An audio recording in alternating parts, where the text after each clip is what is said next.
Mayong hapon, Mindanao. Ako si Sara Hilomen Velasco. Sikop sa Santa Ana Police sa Davao City ang usa ka 33 anyos nga lalaki.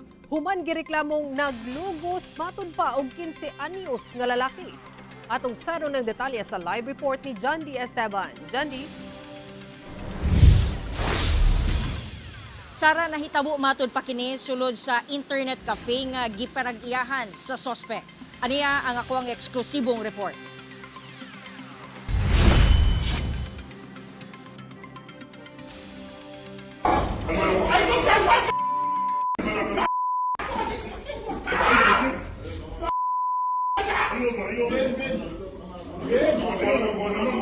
Wala na nakapugong sa iyang emosyon ang inahan sa 15 anyos nga lalaking biktima. Dihang nasikop sa Santa Ana Police ang 33 anyos nga lalaking suspect. Ginakop kini tungod sa reklamong rape nga matud pa nahitabo sa Agdao District, Davao City. Sa katong sitwasyon, iyang una-una lagi ma'am nga dili na daw siya makatakas.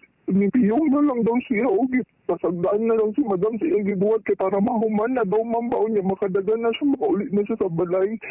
Kay ang iya kakulba kahadlok, nagsagol na ma'am niya, na gani siya kalihog sa kaluya.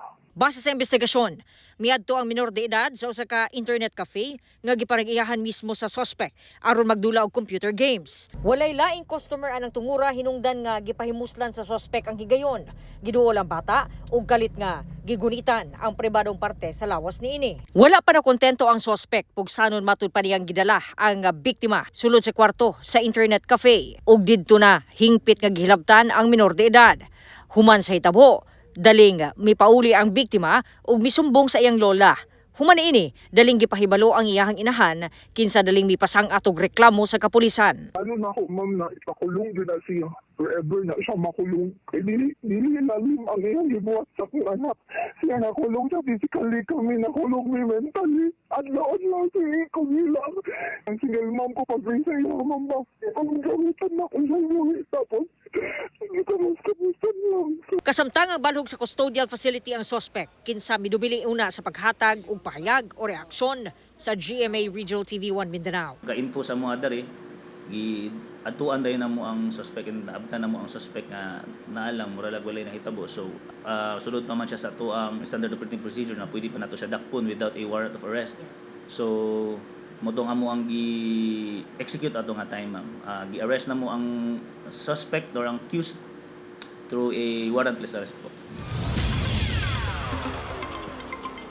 Sara, ato lang klarohon sabno nga nahitabo ang matud pa pagpanglugo sulod sa kwarto diha sa internet cafe sa suspect ug sumala sa kapulisan nga na-file na ang kasong rape batok sa suspect.